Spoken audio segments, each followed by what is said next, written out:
গল্পকথন by Kallol চ্যানেলে আপনারা শুনছেন হুমায়ুন আহমেদের লেখা মেঘ বলেছে যাব যাব, আজ পঞ্চদশ এবং শেষ পর্ব। জ্বরে হাসানের গা পুড়ে যাচ্ছে। বাড়িতে কেউ নেই।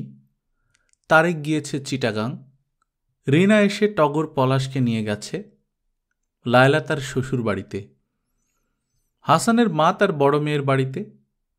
শুধু হাসানের বাবা আশরাফুজ্জামান সাহেব আছেন, তবে এই মুহূর্তে তিনি বাড়িতে নেই, চায়ের স্টলে বসে আছেন। গরম গরম জিলাপি ভাজা হচ্ছে, তিনি জিলাপি খাচ্ছেন। রসে তার মুখ মাখামাখি। এত ভালো জিলাপি তিনি অনেক দিন পর খাচ্ছেন। মাখনের মতো মোলায়েম হয়েছে, মুখে দেয়া মাত্র গলে যাচ্ছে। কমলার মা গোঙানির শব্দ শুনে হাসানের দরজার সামনে এসে দাঁড়িয়েছে। ভীত গলায় সে ডাকল, ভাইজান। হাসান চোখ মেলল। তার চোখ টকটকে লাল। হাসান ভারী গলায় বলল, কে? কমলার মা কাঁপা কাঁপা গলায় বলল, ভাইজান আমি। হাসান আবারও বলল, কে? ভাইজান আমি কমলার মা। আপনার কি হয়েছে ভাইজান? মাথায় খুব যন্ত্রণা হচ্ছে কমলার মা। খুব বেশি? হ্যাঁ, খুব বেশি। হাসান চোখ বন্ধ করে ফেলল। সে জেগে আছে, অথচ সেই বিশ্রী স্বপ্নটা আবার শুরু হয়েছে। একদল হাঁস হেঁটে যাচ্ছে। সে হাঁটছে হাঁসের সঙ্গে। হাঁসেরা শামুক গুগলি জাতীয় খাবার খাচ্ছে, সেও খাচ্ছে। ঝিনুকের খোল খুলতে তার কষ্ট হচ্ছে। একটা হাঁস তাকে সাহায্য করতে এগিয়ে এলো। হাঁসটার চোখ মানুষের চোখের মতো বড় বড়। জেগে থেকেই সে এই দুঃস্বপ্নটা দেখছে কেন? তার কি মাথা খারাপ হয়ে যাচ্ছে? এই দুঃস্বপ্নের কথা সে তিতলি ছাড়া আর কাউকে বলেনি। স্বপ্নের কথা শুনে তিতলি বলেছিল, খিচুড়ি দিয়ে ভুনা হাঁসের মাংস খেলে তোমার হাঁসের স্বপ্ন দেখার এই রোগ সেরে যাবে। শীতকাল আসুক, আমি নিজে তোমাকে ভুনা হাঁসের মাংস খাওয়াবো। তুমি কি জানো আমি খুব ভালো রাঁধুনি? না তো। আমার অনেক কিছুই তুমি জানো না। এক এক করে জানবে আর মুগ্ধ হবে। এই পৃথিবীতে মটরশুঁটি দিয়ে কই মাছের ঝোল আমার চেয়ে ভালো কেউ রাঁধতে পারে না। শীতকাল আসুক, তোমাকে মটরশুঁটি আর কই মাছের ঝোল খাওয়াবো। ঠিক আছে। মাছের ঝোল রান্নার গোপন কৌশল তুমি কি জানো? না। জানতে চাও? না। জানতে না চাইলেও বলবো। মাছের ঝোল রান্নার আসল কৌশল হলো অনেকক্ষণ ধরে মশলা কষাতে হবে। মাছ ছাড়ার আগে ক্রমাগত মশলা কষাবে। চামচ নাড়তে নাড়তে হাত ব্যথা হয়ে যাবে, তবু চামচ নাড়ানো বন্ধ করবে না, বুঝেছ? শীতকাল আসতে কত দেরি? এখন কোন কাল? বর্ষা শেষ হয়ে গেছে না?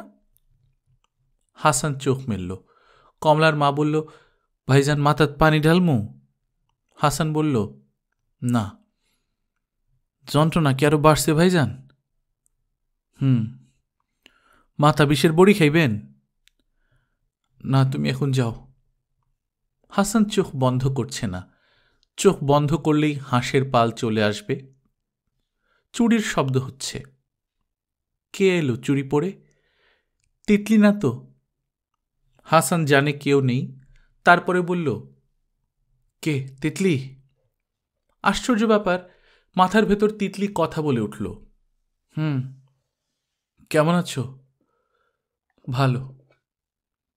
তোমাকে অনেকদিন থেকে মনে মনে খুঁজছি। কেন?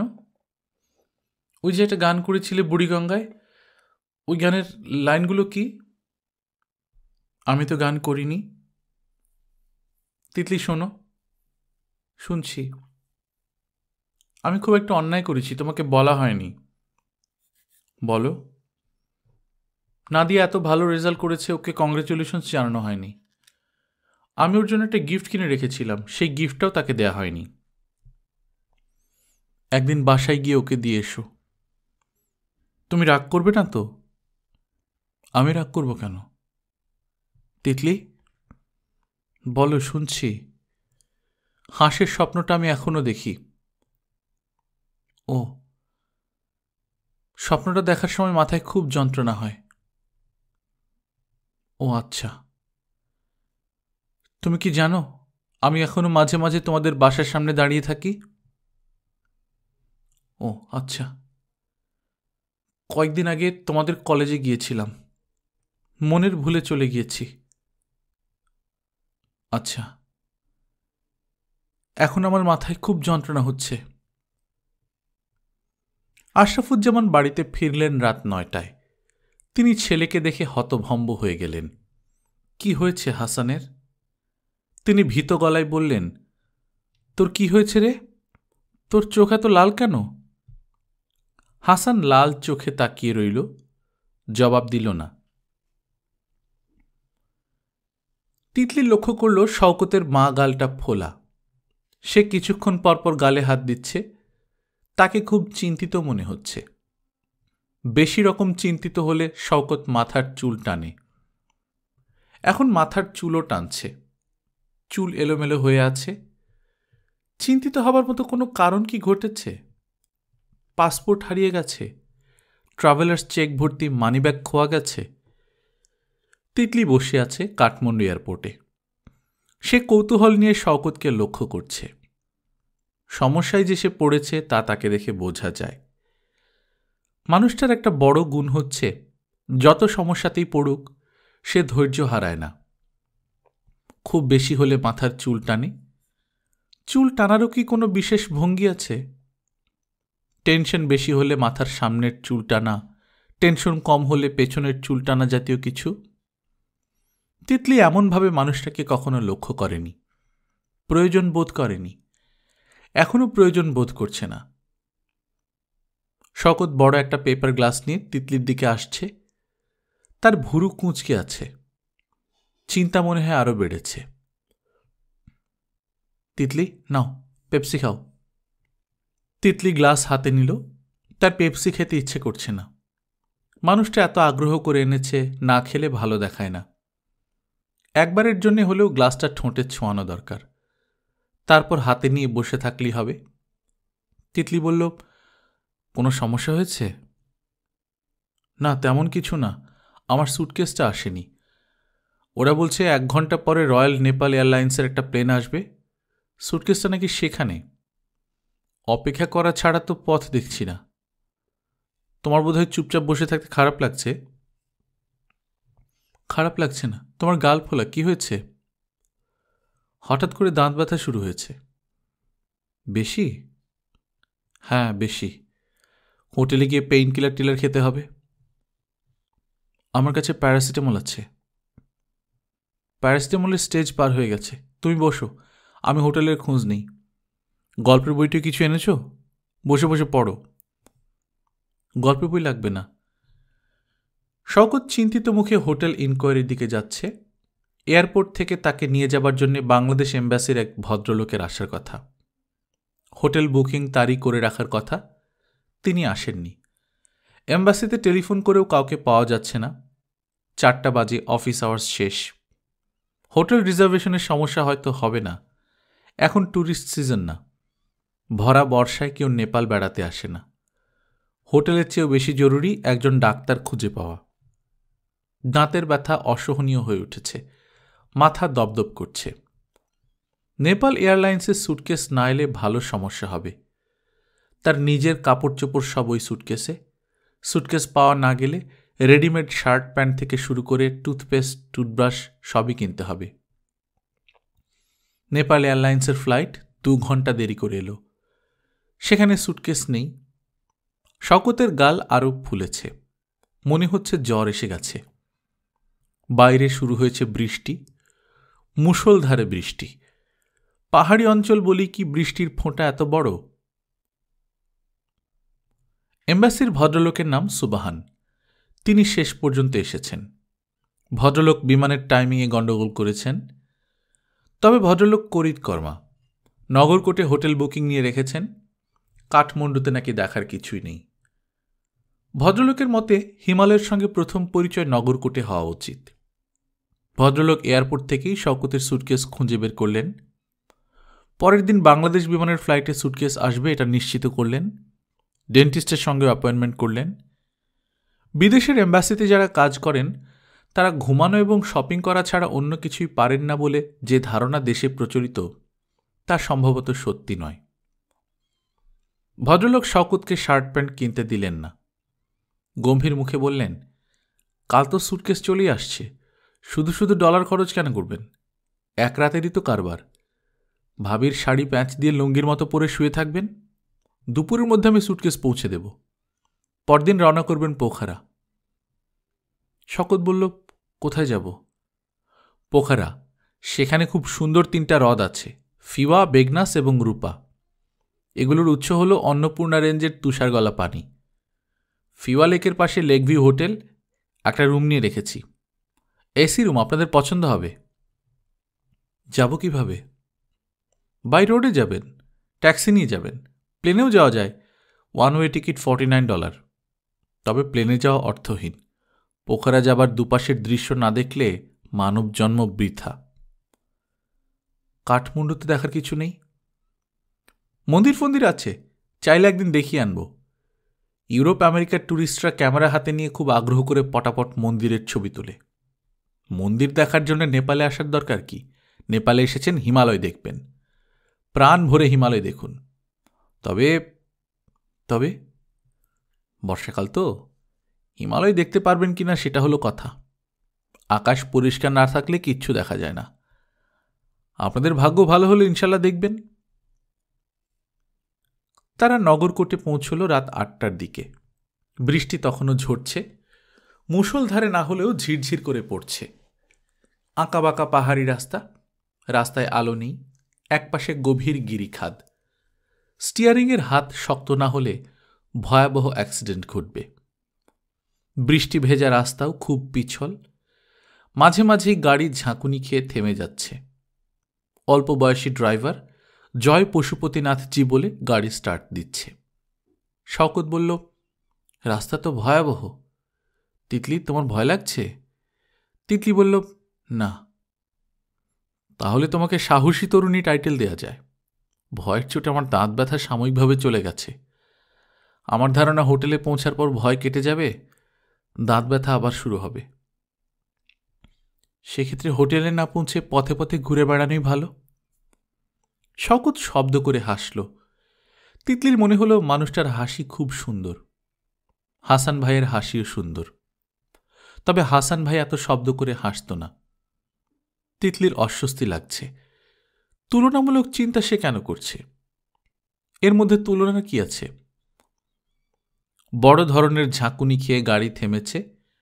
ড্রাইভার জয় জয় পশুপতিনাথজি বলে দুহাত একত্র করে স্টিয়ারিংকে নমস্কারের মতো করছে। তিতলি ভীত গলায় বলল, কি হয়েছে? ড্রাইভার হাসি মুখে বলল, বেহেনজি আ গয়া।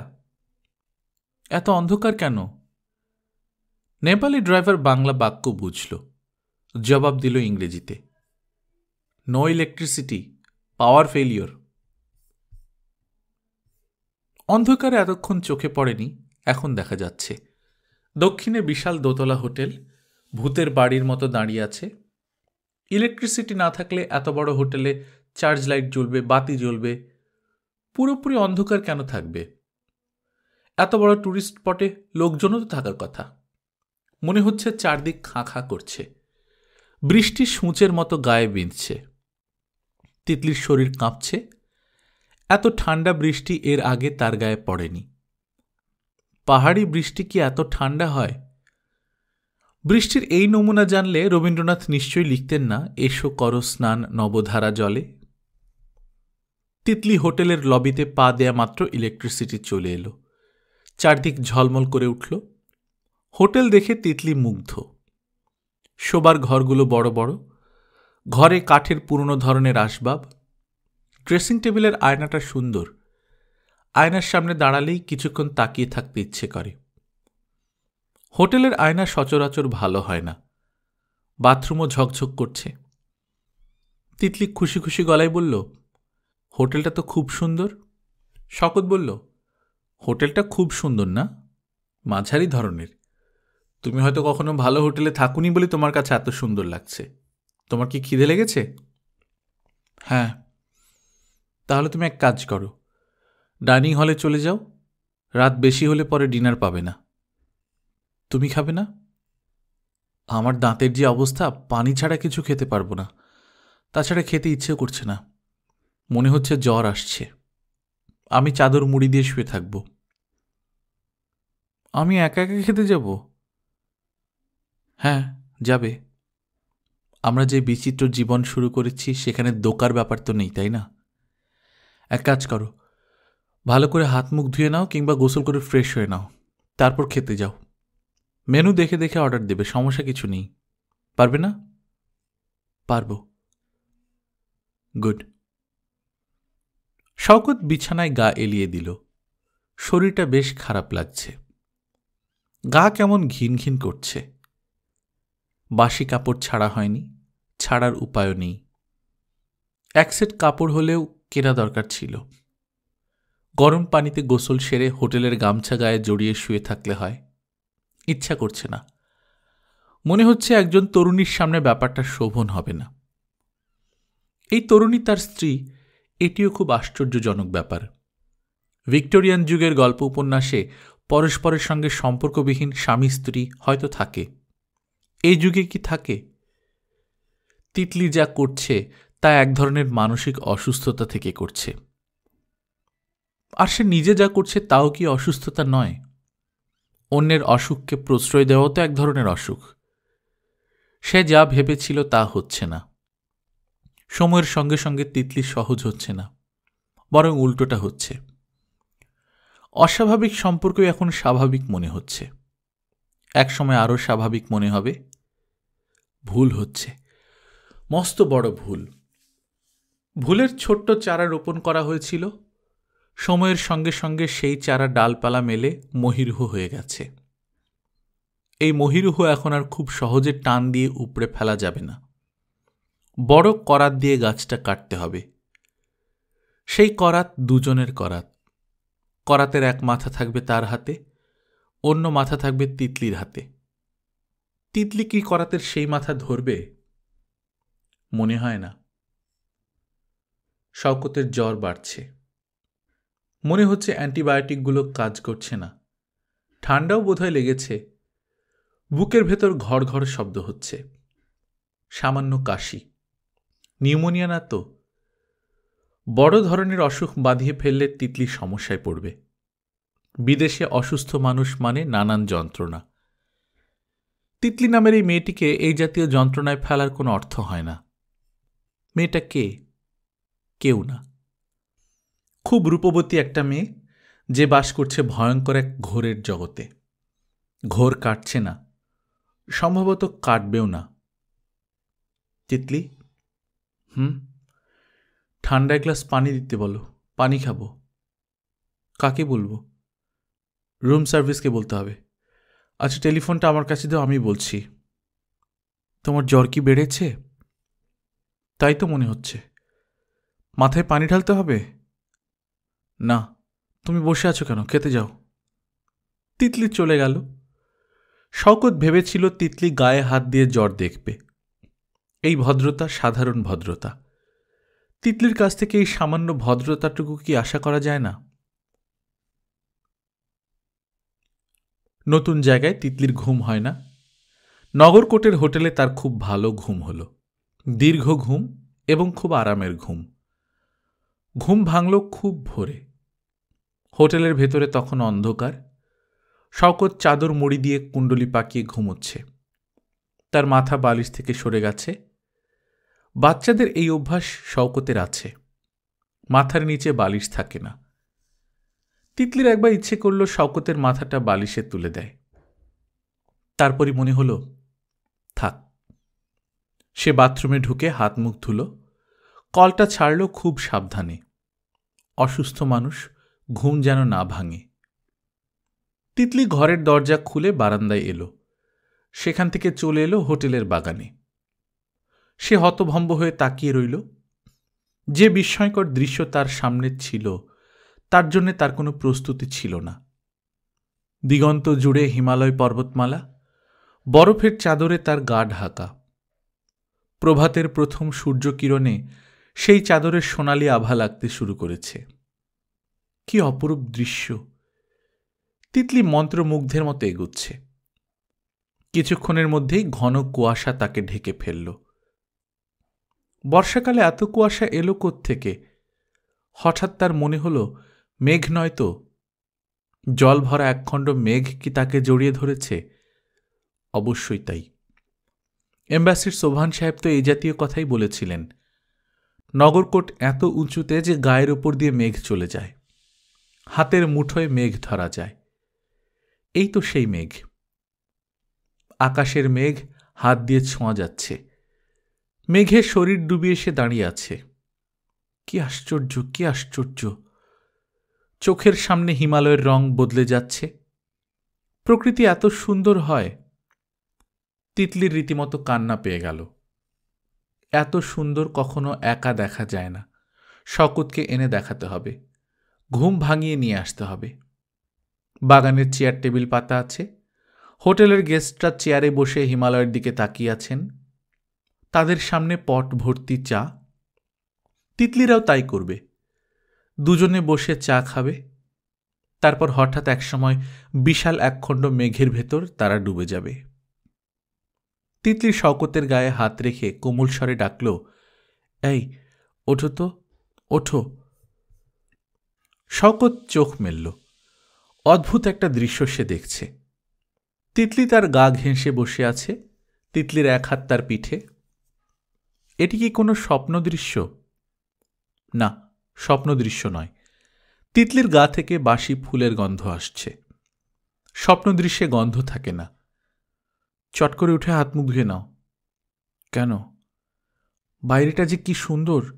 আমি এতক্ষণ মেঘের ভেতর দাঁড়িয়েছিলাম। সত্যি? হ্যাঁ, সত্যি। এই দেখো, তোমার গা ছুঁয়ে বলছি। শুয়ে আছো কেন? ওঠো।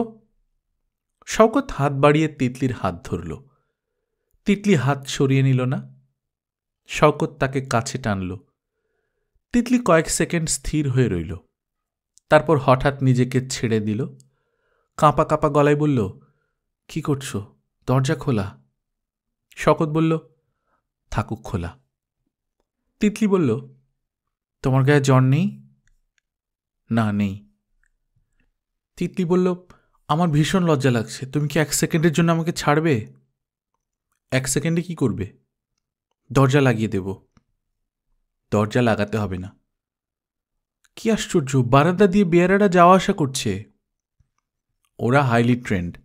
হোটেলের খোলা দরজা দিয়ে এরা কখনো ভেতরে তাকাবে না। আমরা হিমালয় দেখব না? হিমালয় পালিয়ে যাচ্ছে না। আমিও তো পালিয়ে যাচ্ছি না। ছি ছি, তুমি তোমাকে নগ্ন করে ফেলছ। আমি কিন্তু এখন ধাক্কা দিয়ে তোমাকে বিছানা থেকে ফেলে দেব। ফেলে দাও। ধাক্কা দিতে গিয়ে তিতলি ধাক্কা দিতে পারল না। তার শরীর জেগে উঠেছে। সে গভীর মমতা ও ভালোবাসায় শওকতকে জড়িয়ে ধরল।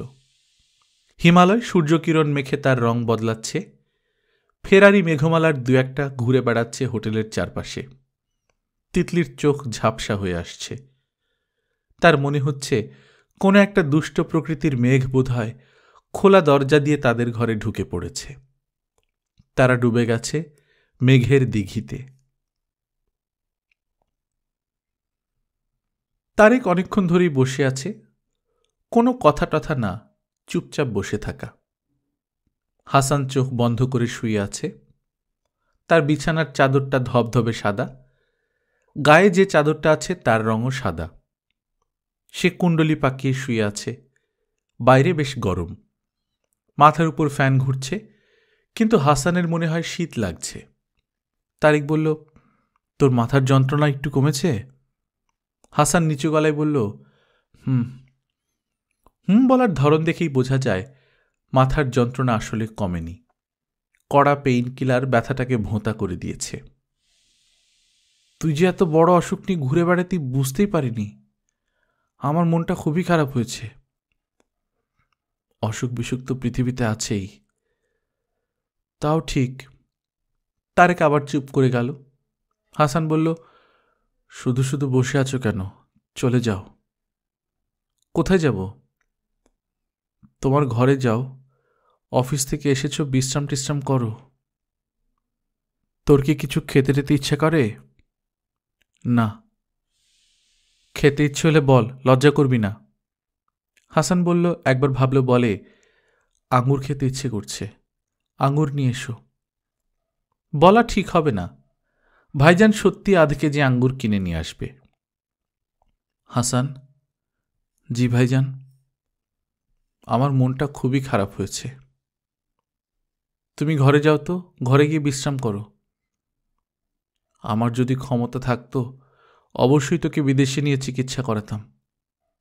ঘর বাড়ি জমি জমা থাকলে অবশ্যই বিক্রি করতাম। কিছুই নেই। প্রভিডেন্ট ফান্ডে 16-17 হাজার টাকা আছে। আমি অবশ্য হাল ছাড়িনি, দেখি কি করা যায়। লায়লার স্বামীর কাছে টাকা ধার চাইব? কারো কাছে কিছু চাইতে হবে না, সে তো বাইরের কেউ না, এখন তো আমাদেরই একজন। আর টাকা তো আমি মেরেও দিচ্ছি না, মাসে মাসে শোধ দেব। মাসে 3,000 টাকা করে দিলেও তো বছরে 36,000 শোধ। ভাইজান, আমার আঙ্গুর খেতে ইচ্ছে করছে। কোনো ব্যাপারই না, এনে দিচ্ছি। কোনটা খাবি, সাদাটা না কালোটা? আচ্ছা যা, 2 পদেরই আনবো। ভিটামিন সি ছাড়া আঙ্গুরে অবশ্য ফুড ভ্যালু কিছু নেই। তোর যখন খেতে ইচ্ছে করছে খা। তারেক উঠে দাঁড়ালো। হাসান স্বস্তির নিঃশ্বাস ফেলল। কেউ একজন পাশে এসে বসলেই তার খারাপ লাগে। পুরোপুরি একার সময়টা কাটাতে পারলে ভালো লাগতো। কেউ কাছে আসবে না, চিঠি লিখবে, সেই চিঠিগুলো থাকবে বালিশের নিচে। যখন মাথার যন্ত্রণা একটু কমবে তখন সে চিঠি খুলে পড়বে। মানুষের সঙ্গের চেয়ে তাদের চিঠি পড়াটা এখন বোধহয় আনন্দময় হবে। লিটনের একটা চিঠি পরশুদিন পেয়েছে। চিঠিটা বালিশের নিচে ছিল। আজ সকালে পড়েছে, কয়দিন পর হয়তো আবারও পড়বে। লিটন লিখেছে, হাসান, তোকে চিঠি লিখতে অনেক দেরি করে ফেললাম। আসলে কি ব্যস্ততায় যে সময় কাটছে, আমাকে না দেখলে তুই আমার ব্যস্ততা বুঝতেই পারবি না। আমি ভোর 8টায় চলে যাই, ফিরি সন্ধ্যার পর। গ্রোসারি করা, ঘর সংসার দেখা, রান্না করা সব তোর ভাবির একা করতে হয়। সেই বেচারিরও নিঃশ্বাস ফেলার সময় নেই। আমাদের অ্যাপার্টমেন্টটা 29 তলায়, আর লন্ড্রি ঘর হচ্ছে 1 তলায়। কাপড় ধুতে হলেও নিচে নামতে হয়। এত উঁচুতে থাকতে শুরুতে খুব অস্বস্তি লাগতো, মনে হতো জোরে বাতাস এলেই বিল্ডিংটা বুঝি ভেঙে পড়বে। এখন অবশ্য সয়ে গেছে। শম্পা সারাদিন কি করে জানিস? শুধু ঘর গোছায়। রাজ্যের জিনিস কিনে ঘর ভর্তি করে ফেলেছে। তার যে এমন খরুচে হাত জানতাম না। তার শখের জিনিস কি জানিস? Stuffed animal. ঘরটাকে সে একটা চিড়িয়াখানা বানিয়ে ফেলেছে। আমি একদিন তার উপর সামান্য রাগই করলাম। সে কেঁদে কেটে এক বিশাল কাণ্ড। তার অভিমান ভাঙাবার জন্যে শেষে আমি নিজে একটা বিশাল হাতি কিনে দিয়েছি। দাম কত নিয়েছে শুনলে তুই ভিড়মি খেয়ে পড়ে যাবি। 700 সিঙ্গাপুরি ডলার। শম্পার সঙ্গে থেকে থেকে আমারও খরুচে হাত হয়ে যাচ্ছে। একসময় কি যে কষ্ট করেছি ভাবতেই গায়ে কাঁটা দেয়। আমার খুব ইচ্ছা তোকে এনে কিছুদিন আমাদের সংসারে রাখি, আর একটু গুছিয়ে বসেই তোর জন্য টিকিট পাঠাবো। ইতি লিটন। পুনশ্চ, তুই কি একটা কাজ করবি হাসান? খুব সুন্দর কিছু বাংলা নাম পাঠাবি। 20টা ছেলের নাম আর 20টা মেয়ের নাম। কি জন্যে নাম পাঠাতে বলছি বুঝতেই পারছিস। বিদেশে শিশু পালন খুবই যন্ত্রণা হবে, কি আর করা। আমরা খুবই খুশি। আল্লাহ যা করেন ভালোর জন্যই করেন। হাসানকে রোজই একবার লায়লা দেখতে আসে।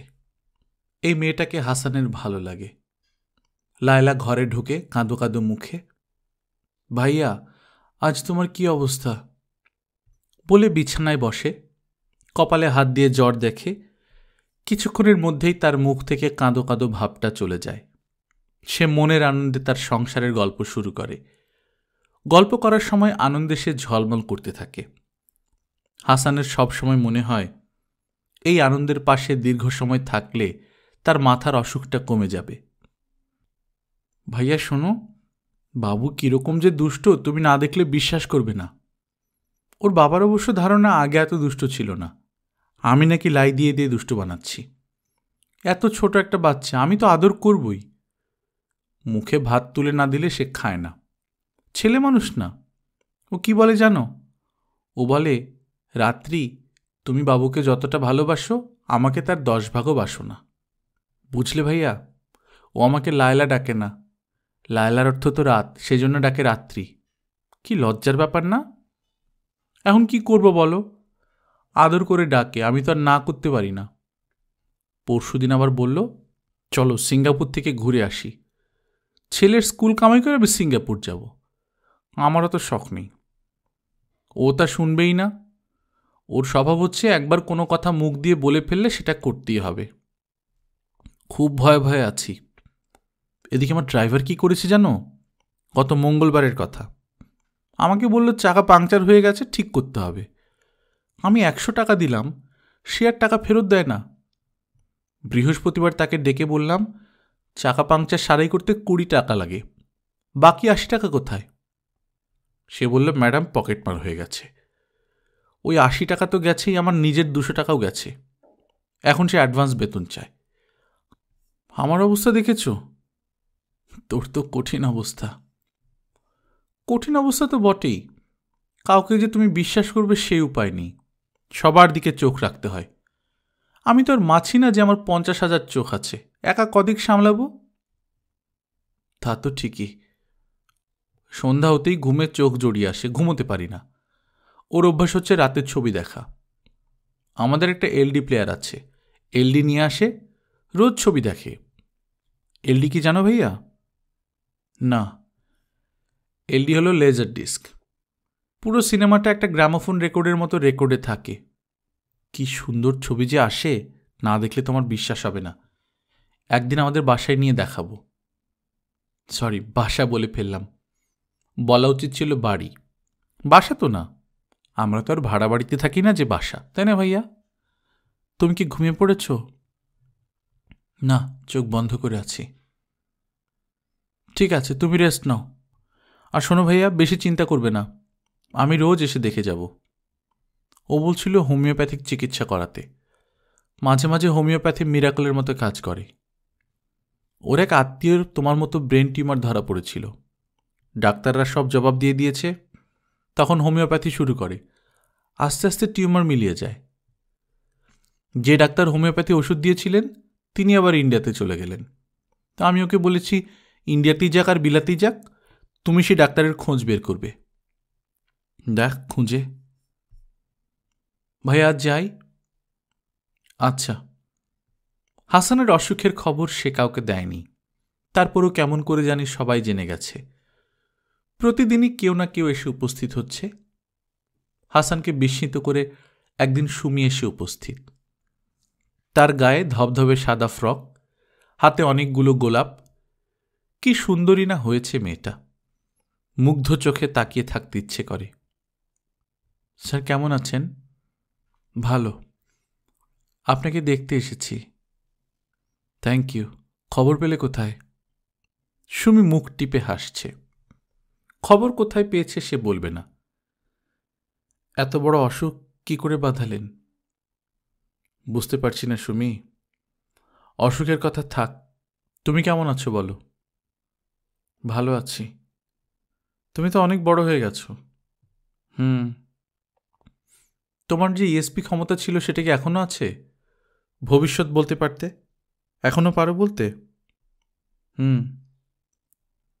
আচ্ছা বলো দেখি, আমি আর কতদিন বাঁচব? সুমি হাতের ফুলগুলো নাড়াচাড়া করছে, কিছু বলছে না, কিন্তু তার মুখ বিষণ্ণ নয়। স্যার আপনার জন্য একটা মজার জিনিস এনেছি। মজার জিনিসটা কি? এক ধরনের ক্যান্ডি, মুখে দিয়ে রাখবেন, একসময় মুখের ভেতর পটপট শব্দ হতে থাকবে।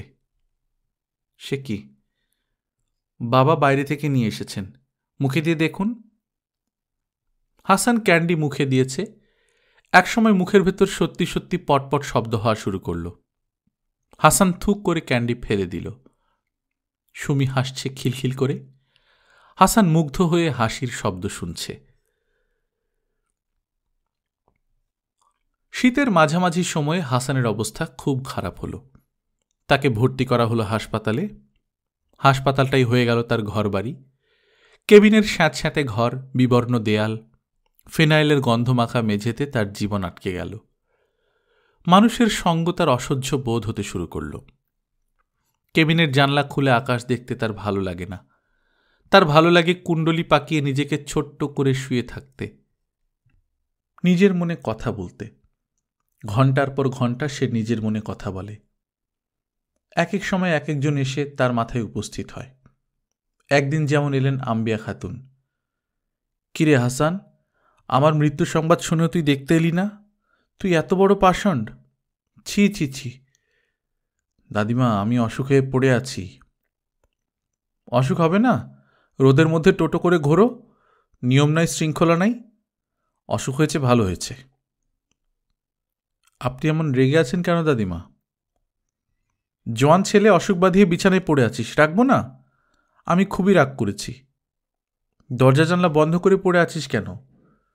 মরার আগেই দেখি ঘরটাকে কবর বানিয়ে ফেলেছিস। জানলা খোল।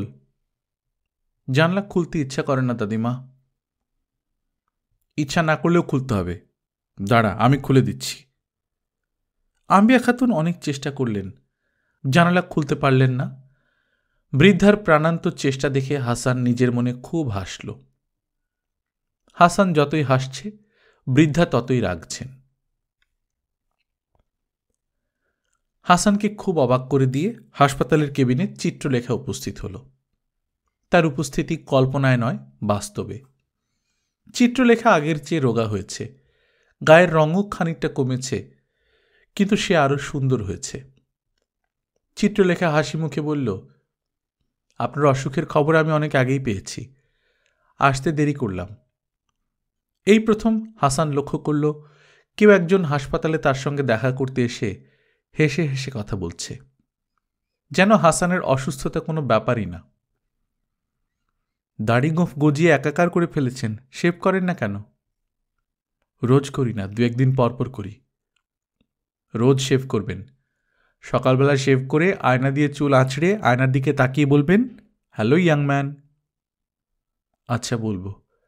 আপনি আমাকে দেখতে আসবেন ভাবিনি। অন্যেরা ভাবতে পারে না এমন সব কাণ্ড কারখানা আমি প্রায়ই করি। শুনুন হাসান সাহেব, আপনি বোধহয় জানেন যে আমি একজন ডাক্তার। জি জানি। আপনার অসুখ সম্পর্কে যা খোঁজখবর নেবার আমি নিয়েছি। ডাক্তারদের ডায়াগনোসিস দেখেছি। ডায়াগনোসিস ভালো করেছেন। মনে হচ্ছে টিউমারটা শেকড় বসিয়ে দিয়েছে। তার মানে কি এই যে আমার সময় শেষ? হ্যাঁ, মানে মোটামুটি তাই। তবে শুনুন হাসান সাহেব, অপারেশন এবং রেডিওথেরাপির সুযোগ আছে। অপারেশনটা খুবই জটিল, তবে জন হপকিন্সে দুজন সার্জন আছেন যাদের হাত জাদুকরি হাত। তারপরে রিকভারির সম্ভাবনা কম, 30%। তবে 30% সম্ভাবনাও এক অর্থে অনেক সম্ভাবনা, তাই না? জি, আমি সেই সম্ভাবনাটা যাচাই করতে চাই। আপনাকে বাইরে নিয়ে যাওয়া এবং সম্ভাবনাটুকু পরীক্ষা করার আমার ইচ্ছা। আপত্তি আছে? আপনি এটা কেন করতে চাচ্ছেন? দুটো কারণ আছে। প্রথমটা আপনাকে বলা যাবে, দ্বিতীয়টা বলা যাবে না। প্রথম কারণটা হলো, বাবা আপনাকে খুব পছন্দ করতেন। তিনি আমাকে বলে গিয়েছিলেন আপনার কোনো সমস্যা হলে দেখতে।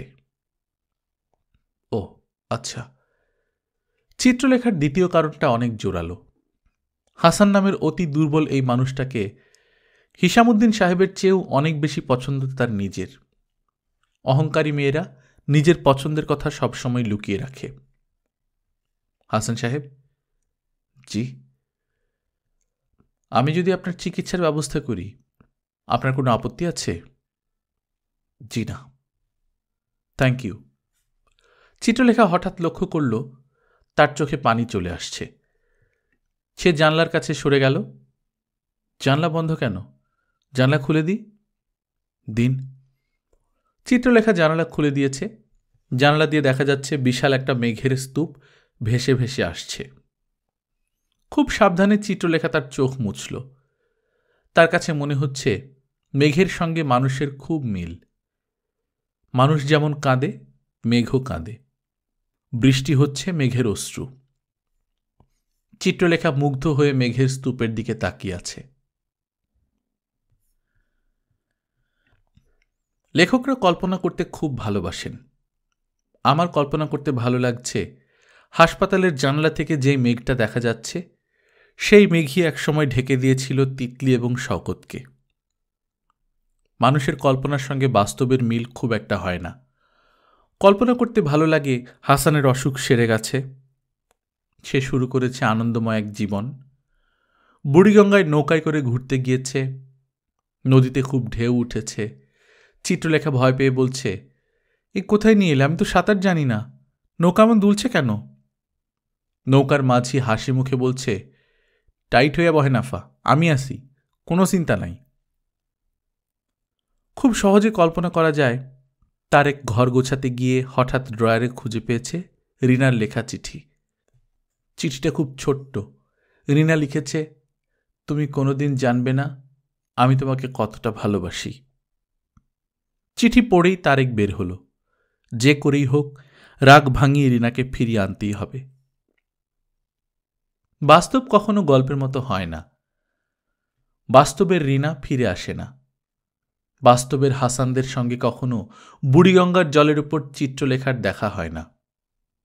তবে বাস্তবেও কিছু সুন্দর সুন্দর ব্যাপার ঘটে। যেমন লিটনের ফুটফুটে একটা মেয়ে হয়। লিটন তার বন্ধু হাসানের পাঠানো 2টি নাম থেকে একটি নাম তার মেয়ের জন্য রাখে।